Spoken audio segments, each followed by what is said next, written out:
obviously proud of the way our guys battled.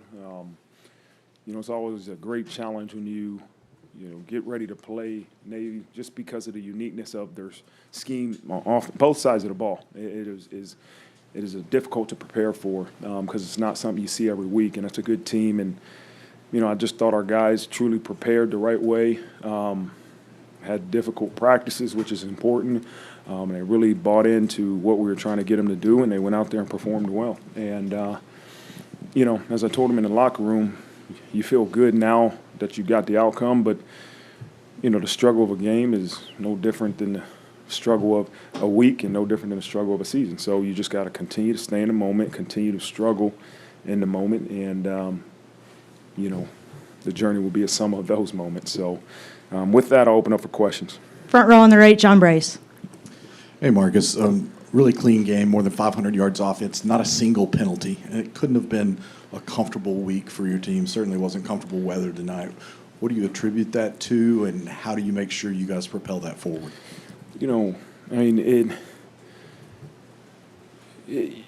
I give you all the similar answers for a lot of these questions. Like, how do you get that outcome? You're focused and locked in on play one. And I try not to give you guys the same answer, but it's true. Like, I don't want to make up some different formula. You practice really hard on Tuesday. You prepare. You put the work in. You do that all throughout the week, and then you really lock in and focus on play one. And you try to win that play. And then you do it again, play two. And you know what? Sometimes the outcome's going to be we have no penalties, but we have to continue to just evaluate the mistakes, evaluate the penalties from the previous week, make sure we don't tolerate below standard performances in practice or in a game, and then, you get pretty good results. Is there anything Jeremiah Love can't do after that touchdown run tonight? Jeez. Is he a Heisman Trophy candidate in your mind? In my mind, yes, he is. There's no question about it. He is, you talk about one of the best players in the country.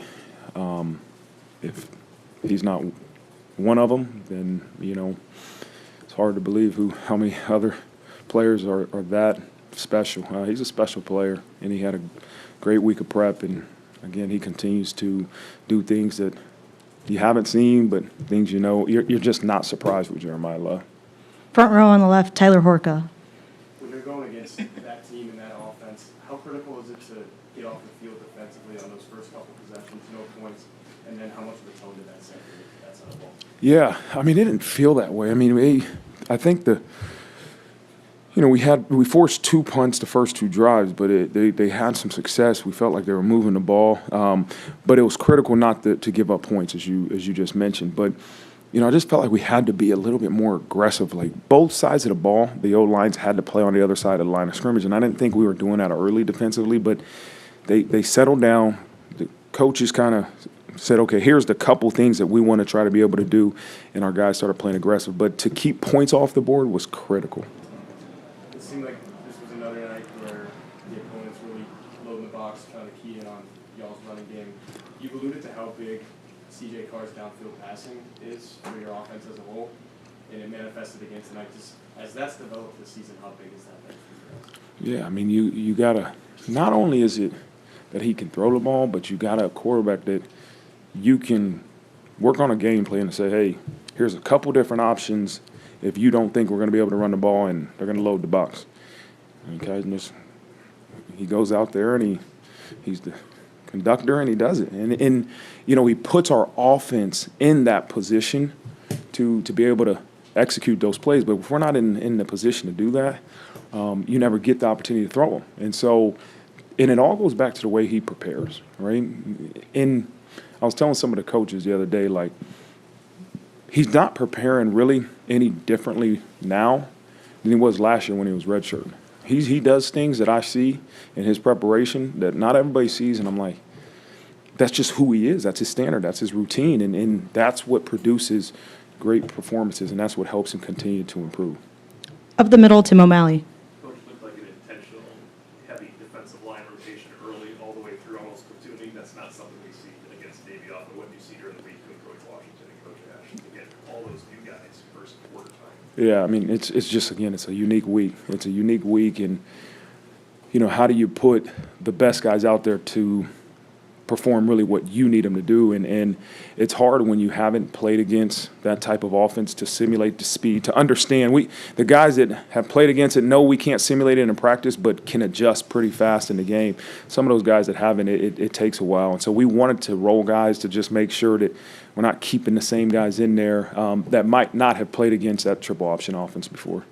Big first half for Malachi Fields, was it intentional for the matchup, or did CJ Carr's progressions bring him to Fields a little both? I think it's a little bit of both. Yep, a little bit of both, but the execution was what matters. You know, the decisions are the decisions, but the execution was great, and I'm glad they were connecting. Front row on the left, Bennett Wise. Coach, during pregame warmups, Marty Biaggi was filming the kickers and looking a lot at the mechanics. How much of that was the focus this week? And I know you said there was also a balance with the mental side of things as well.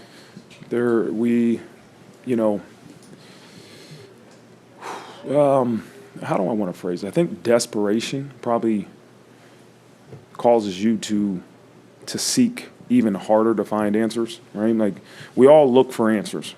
I'm going to go watch the film and we're going to say, okay, how do we get better? That's what we do. But when you're at a point where it's the performance we had last week, I think it creates even a little bit of desperation to say, okay, let's exhaust every avenue that we can. And so if that means filming a guy in pregame warmups, it means that. If that means meeting with our sports psychologist. But the best thing about this is the buy-in's been from our kickers, especially Eric, as much as it's been from the coaches. Because if you have coaches that want this and are desperate, but you got a player that says, I'm not investing in that, then you won't see the elevation that we need. And so, I mean, you truly see the buy-in from all parts. And then it was hinted at a little bit, but just seeing the progression and the overall cleanness of the game from last week compared to this week, how satisfying is that? It's always satisfying after the fact. I keep saying that, you know. It's satisfying now. In the moment, it's every play your stomach is struggling, but we continue to just keep putting in the work, right? And that's what it's about. Keep putting in the work, and you're going to continue to improve the performance on Saturday. Front row on the right, Pete Sampson. You talk about, like, not beating Notre Dame, those kinds of plays, like almost none of that tonight, which you talked about. I was interested, like, how you go about, like, not tolerating that during the week, but also, like, the older players, do you see them not tolerating it more now? Like, did you see them, like, sort of picking up your messaging? It's habits, right?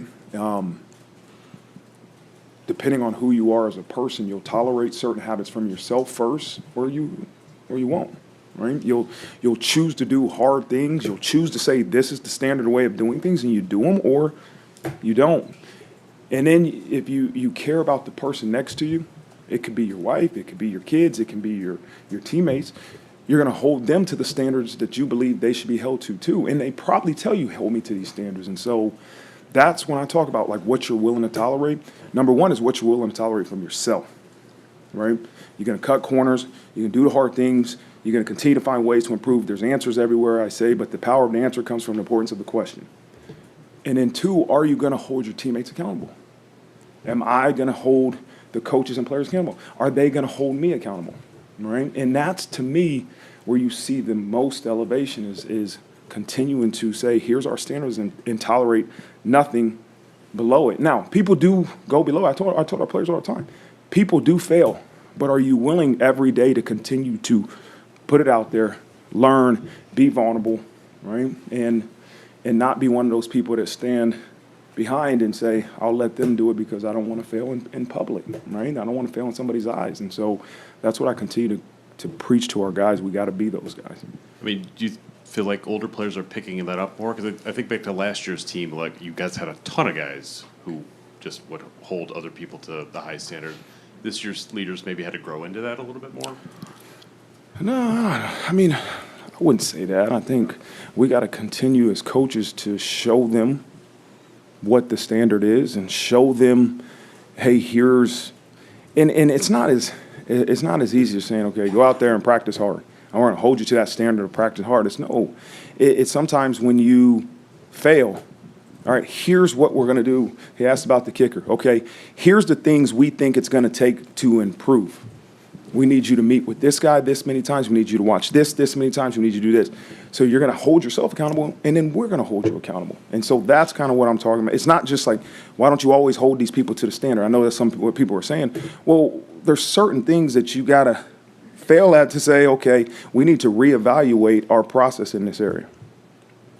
Front row on the left, Jack Sobel. Coach, kind of building off Tyler's question about Navy loading up the box to stop the run. Obviously, you had to hit your shots downfield early, but you also didn't abandon the run game. Like, what did you see from those guys, the blocking, the running, aside from just Jeremiah's incredible in both hitting big plays and kind of being overall more efficient in the second half? Yeah, they kept battling, man. Like, you know, those guys up front handle some new looks. I always say that we'd get new looks. I think we were able to show them some things and then really specify what we wanted to do against the different looks. Like, we always have a plan, but we have to be able to say, okay, this is what they're doing to us in these formations. Here's the runs and the schemes that we think that will work. And so I thought our coaching staff did a good job of doing that and implementing it to the players. And then on the defensive line rotation, I don't think we saw Boubacar tonight. Was that injury related or just felt like others were better options against the option? No, it wasn't injury related. It's more just this game right now. It's probably not a strong suit. You know, now probably in some third down situations we could have, but no, it was not injury related. Front row on the right, Eric Hansen. Coach, Jaden Osbury tonight looked like he was born to play against that offense. Why was he such a good match? What did you see from him during the week that kind of reinforced that? Well, we saw a lot of it last year when we decided to put him into that, whatever the rover, whatever spot we want to call it, that safety-ish spot. But it's a unique skill set because he can play inside linebacker or linebacker body, but in Navy week, we asked him to be almost a safety, like a nickel type player, sometimes be in the middle of the field, play man-to-man on the slot. And it takes a unique athlete. He gets to walk around the linebacker's room and says he's the best athlete, but it takes a unique athlete to do that. And we had proof last year, and we knew we would do it good this year. I know you have a lot of respect for Navy and what they do, but it seems like since you've been here both as a coordinator and head coach, you haven't treated that offense like it's the monster under the bed. It's something you've been really aggressive about. How have you been able to have that kind of pervade into your team and be aggressive? You lost me at the monster under the bed. Okay. You got to rephrase that for me a little Okay, bit. so a lot of times I've seen over the years Notre Dame kind of tepid going into the Navy game because the offense is so unique. You also respect it, but you're very aggressive with it. How are you able to impart that to your teams? I would ask that by saying I've seen defenses play football, right? And you know that's not my philosophy. I want to be aggressive. I want to play football. I want to make sure our guys are being aggressive, but we have to be sound, right? And I think that was just kind of a philosophy that I've come to from my years of Cincinnati to my years here that, you know, the old adage of just playing one defense versus the triple option. I wasn't a huge fan. That's just me. That's my opinion. I want to still be aggressive and play football. I don't want our guys parallel and just playing at the line, just playing football. Give them some different looks. Be able to change up the timing of the dive pitch and the dive QB and pitch phase. And again, I think keeping them off balance offensively is something I believe in. Staying on the right side, Chris Kwasinski. Hey, Marcus, you mentioned earlier living in the moment and struggling in the moment.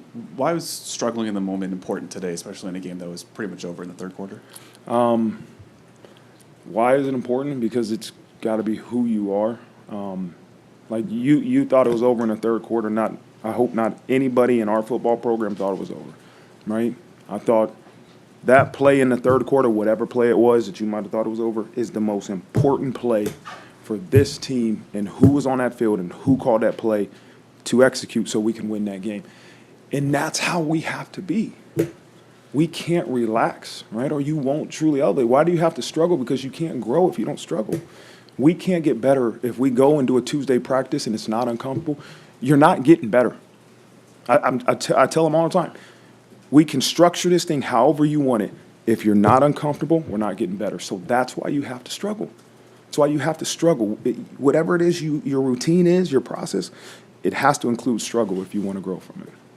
Coach, that's all the time we have. Thank Thank you. you.